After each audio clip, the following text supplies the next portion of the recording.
Humanitarian Love live sessions. Hi, Pauline. Hi, Estelle. Hi, everybody. Hi, everyone. So, we're so excited and we want to talk to you today about a topic that I think because of which many of us stop doing many things, or we tend to then continue in the cycle of hurt and not really move on. And the topic is the disappointment and what to do with it, how to process it. Basically, this is the topic. So before we go into the how to process it, Pauline, I think it's always my favorite question to ask is why do we get disappointed, right? So that we understand and where possible to prevent it, even though we know that life is sometimes disappointment seems like a part of it, but even then, maybe there are ways that we can look at it. So, why would you say we get disappointed in finding love? Hmm.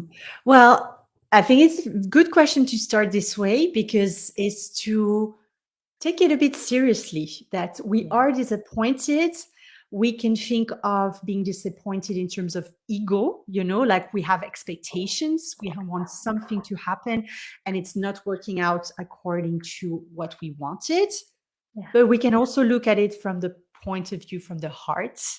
And when we're talking about relationship, is like we put ourselves out there, we express we were interested, we open up, we did something very brave, and then it didn't happen the way we wanted. So yes, we can be disappointed in terms of our ego has been hurt, and we can be also disappointed in terms of our hearts is hurt, our needs, our longing, our deep longing to be met in a relationship is not hasn't been successful.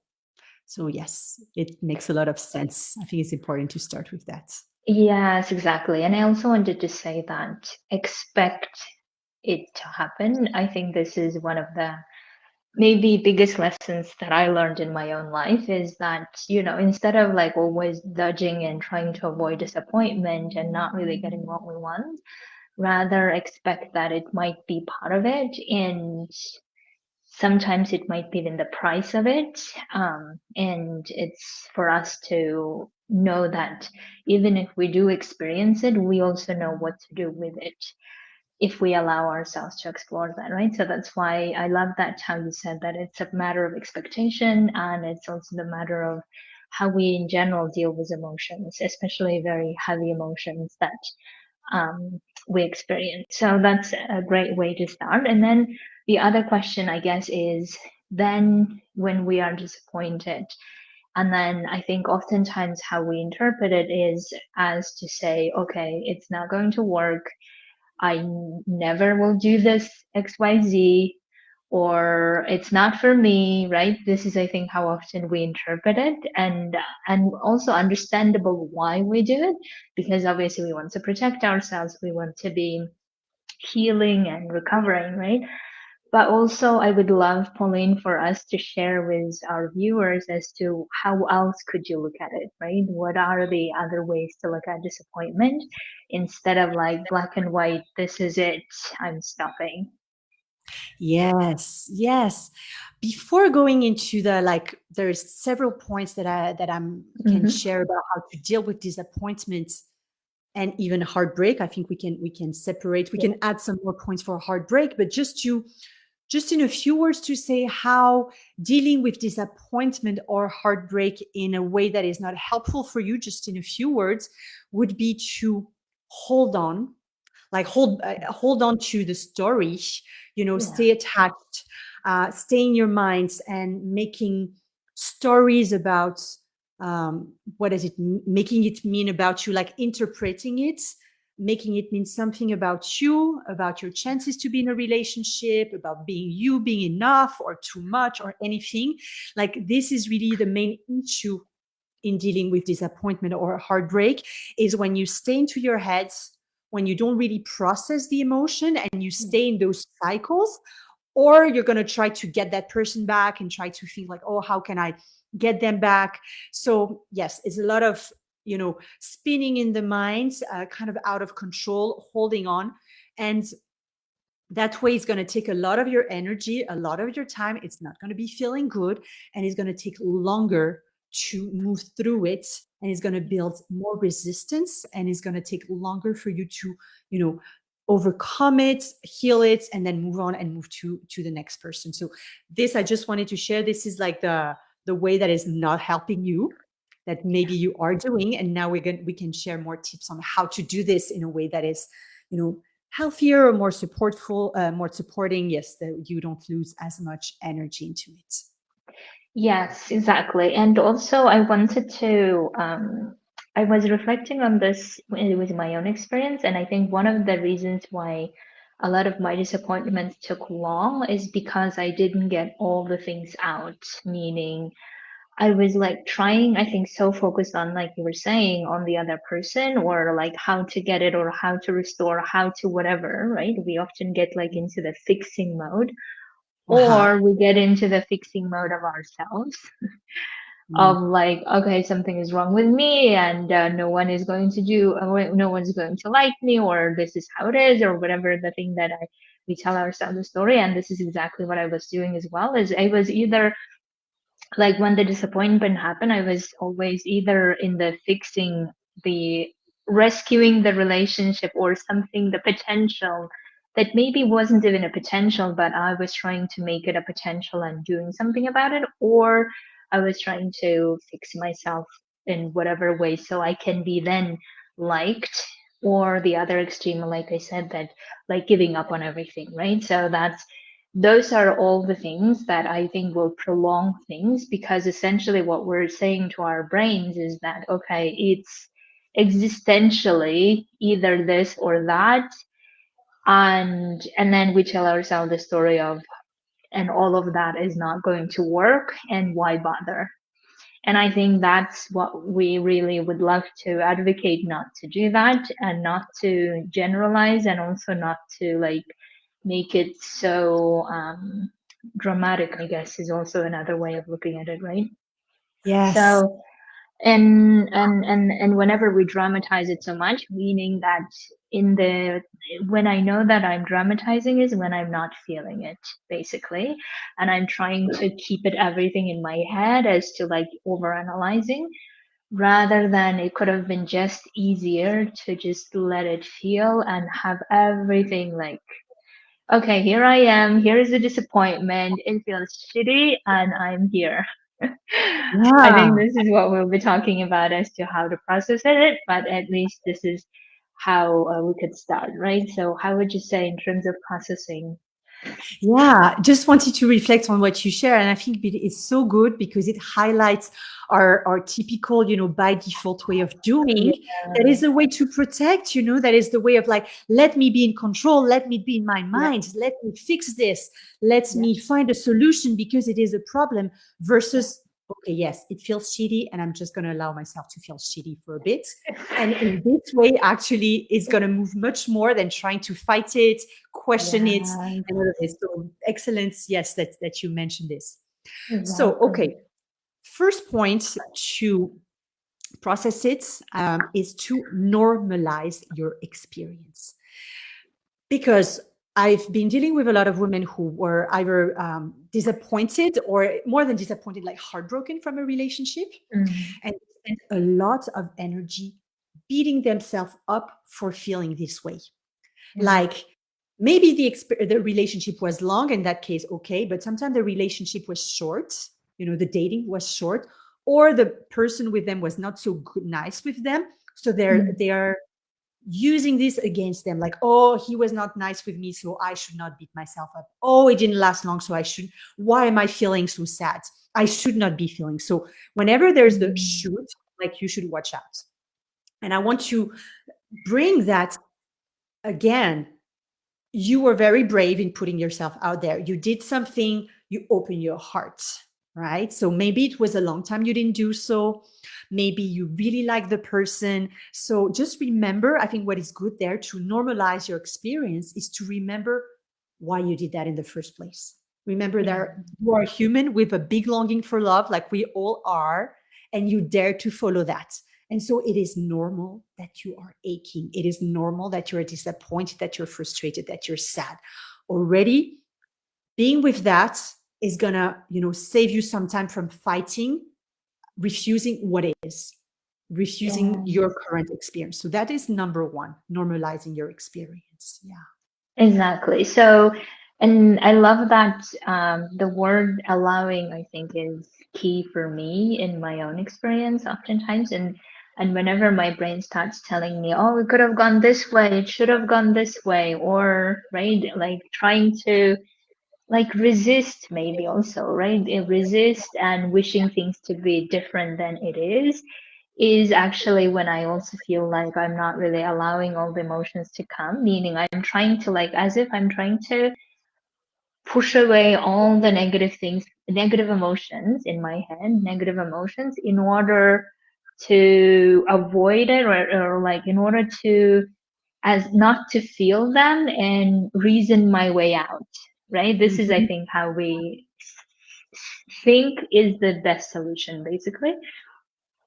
But we know that that doesn't work for a number of reasons. Like we said, this is simply because some emotions, we just need to feel them and they won't go away until we just let them be there.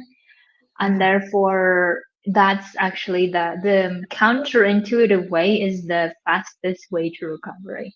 Mhm. So like we often I think talk about if you fear something like a spider, you need to face your fear, right? That's like I think we like the very basic way of talking about feelings. I think we talk about the feelings that way. And I would also think the disappointment, if you are avoiding it, the easiest way to go through it is just allowing it and just being there. I also think of it like I don't know, when I have a flu, I know that sometimes I like start taking medicine in advance so that I don't need to experience it, so I can be, working and doing all the things. But at some point, I know that it's taking over me, right? And I can fight as much as I want to and keep like pretending that it's not happening, that I'm showing up to work, but I know that at some point I just can't deal with it. So that's why instead of taking a medicine, I just say, okay, here's the flu. I didn't want it, but it's here. I may as well sit with it and like having all the things and then it will be over, right? So the same goes for disappointment. Is just allowing, and whenever your brain is like overanalyzing, overthinking, just stop your brain and then say, okay, what is it that I'm avoiding? Let's feel it. Mm. And the other thing I think is that what I really wanted to actually advertise here is in terms of feelings is that the great side of that is that the better we get at allowing our feelings to be there, the less scared we are of them, Mm. right? The less Yes. scared we are of their effect, less scared we are of how they will take over and then we will not be functioning or whatever the stories we have about our feelings. And we will just realize, okay, I can handle it. I know what to do. I know what happens when feelings are there. And I also know what are the insights I will know once I have gone through it. So I think these should be motivating factors for us to explore them. Yeah. Yeah, it's exactly this. So feeling your emotion, this absolutely what we advocate. Exactly as you say, it's counterintuitive. Yeah. Our mind wants to take over, and it's because those feelings feel so intense and so dangerous to a part of us. But we want to allow it. We want to, yeah, allow yourself to be sad, to be disappointed, to cry. Allow your heart, if we're talking about serious heartbreak, like a long relationship or strong relationship, like allow your heart to ache. Yeah. It might feel at some point that it's going to break, but it's not, or it's going to break and like another layer will be there. It feels like it's Yeah. going to be deeper and deeper and really unpleasant, but then at some point it's lighter. And I do Yes. this, with my clients. They come and sometimes they're like in tears, like we are going there, we are going into the darkness, of like feeling it all. And they cry, and I'm like, okay, can you be there with the sadness? Can you cry with it? Can you just be with it? Just we feel it. Then we're going to mention again the mind and the thoughts, but just being with them as sensation. And usually those sensations of grief and sadness, they are in the chest, they are in the heart. This is where we hold all the sadness and grief. Yeah, So exactly. So one of the things that unfortunately, I don't know the author now, but I was reading recently the author who was saying, quoting the conversation with God, and I'm not really a religious person, and I'm assuming some of our viewers as well. But what is profound in the conversation, the person says, God, I'm falling apart.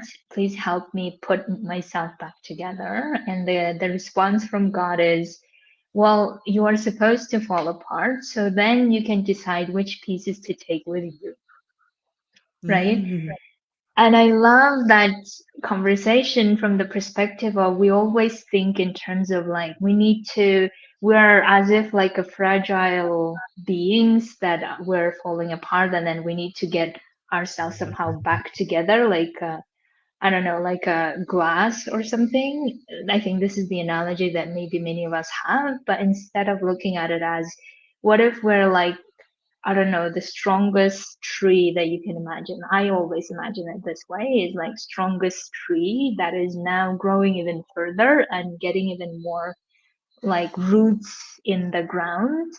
And in order to root it out and expand, we actually need things to break. We need things to, you know, create cracks, right? And then we start getting our pieces, whatever the one that we want to, instead of trying to like control or being like very resistant to what's going on, right? So that's why having that level of trust that the emotions are there to tell you many messages. And I always think of disappointment being the message that says, okay, I don't want to be doing this type of thing anymore, or I don't want to be going out with this type of person, right? Whatever the lesson we want to learn.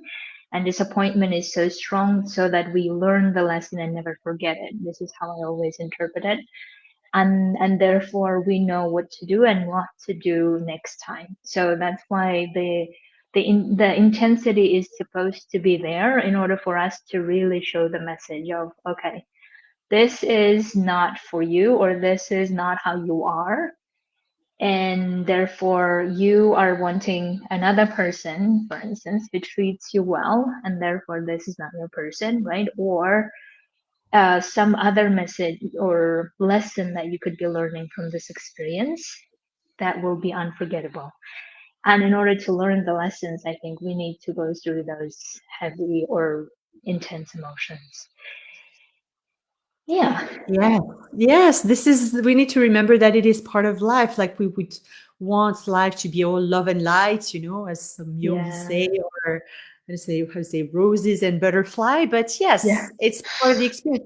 When you were talking about this quote or this say from about God, what the image that came to me is this beautiful Japanese arts where there's a bowl that is broken. They take bowls that are Mm. broken and they use like some gold material to put them back together, so the pieces are held by gold. Mm. And so I think this is also a beautiful image that, yes, when you allow, I mean, now we're talking more about more than disappointment, we're talking about heart being broken, is like, it seems like the dark night of the soul, but it's okay to go there because Yeah. there is going to be something on the other end of the tunnel. You're going to Yeah. be, you're going to get back, you're going to feel the joy again at some point, right? Yes, exactly. Mm, Anything else that we didn't say in yes. terms of disappointment? Tell me. Yes. So we talked about feeling the emotion that goes with not going too much in your mind, or at least going to your minds, watching your thoughts, but from an informed and neutral place. And I think to notice what you're telling yourself and to avoid going into this sliding, negative path, downward spiral of using the disappointment or the end of the relationship against yourself, you want to be really aware. And you can do this by just noticing your thoughts, or you can do journaling and pay attention to what you're making it mean about yourself. about your ability to be in a relationship, about the group of people you're dating. If you're dating men, thinking, oh, all men are like this, or about anything. Just notice what stories you want to build, you want to, fuel, and see if you really want to go there, if it's going to help you or not. Right. Yeah. And so this is important. Another thing that is important is I love to talk about self-love, and I think in those situations more than ever, you want to be really taking care of yourself with love. So I see this two ways. One is on the inner speech. So again, coming back to not putting pressure on I should not feel this way, or it was not that important. Why am I feeling this way? Like this is like judging yourself for feeling something. This is not self-love. This is the opposite. You're judging yourself. So being like, okay, yes, I put myself out there. I was courageous. It's normal. Like taking care of yourself with a lot of compassion. And it can be also concretely asking yourself in those moments where you are feeling down, where there is energy that is being used to heal and to process, treating yourself, a nice cup of tea, comfort food, asking help to a friend, um, being in nature, like self-care, self-love, absolutely Yes. important. Yeah. Absolutely. And I think some authors, I don't remember the name, John Aaron, I think is the name. Anyway, so some of the authors that I follow would tell that, you know, be imagine you have like a playlist in your head and what that playlist to be of the thoughts, right? And oftentimes in disappointments, I think the playlist goes to some version of, like you're saying, judgment, or some version of I shouldn't have done this, or it shouldn't have happened, or whatever. And if we keep playing that playlist over and over, then we will likely to tell ourselves in the future that no, no, no, we can't really do this because we need to be cautious and we need to be this. And then we get into overly protective area, and therefore we may not be allowing certain future relationships to take place, or take place in the time that we want to. So that's why, um, like, I think prioritizing in those moments more the feelings than the thoughts could really benefit you either Absolutely. way, right? Yes. And I think Yes. this is really what we're saying is like whatever the playlist that your brain is offering in terms of this is how it should be or whatever, just imagine that you also have a playlist of the emotions that you have and that's going on, and they're telling you what's happening, and then just accepting them and listening to them and just staying with them, and then they just go away after a while, and it may just take some time. Mm. And I was recently actually thinking that I feel like allowing also is a skill that gets better every time. And I have been lately like noticing that I'm getting better at allowing than before. Mm. And what I also notice is that once I get better at accepting and allowing that to be there, then I no longer have the next speech in my head as to, oh my God, we need to be careful, we need to not fail, or we need to whatever. But instead, I have more of the speech that says, yes, it may happen again, but I will be okay, right? I think this Yes. is such a different way of coming out of it in the end, rather than how can we prevent something from happening which we don't know how it will turn out. So that's why the more you accept and allow things to be there, the more your brain also gets used to it, I think. And then you're like, okay, we know what to do, and we also know how to get stronger in the end, rather than how to be overly protective and trying to avoid minds or whatever the way we tell ourselves the story. Yeah, I think this is absolutely like so important. This, and you talk about your own experience. I'm also going through that experience, not in my love life, but in other aspects Yeah. or in general, like making more space for these emotions that we don't want to feel normally, that are primal like impulses to shut down, to push away, to numb. It's like, okay, no, let's just be there. Let's take 5 minutes, 15 minutes, half an hour to be with what's coming up. And of course, yes, it's building emotional resilience. So it's building this sense of trust that is so important in relationship, trusting that you can do this, you can do hard things, you can feel hard emotions, right? Yes, exactly. And also, I like to remind my brain is that, if I'm the one producing it, I'm also the one who knows what to do with it, right? So Oh, it's not like someone else is like giving it to me. Or in the past, I used to think of it like, I don't know, a truck coming over with all these emotions and me dumping underneath, it. and then, yeah, dumping it on me. And I'm like, oh, poor me. Why this happens to me, right? This is how I used to think of emotions. And now I'm more like, okay, I am the driver of that truck and I decide what to do.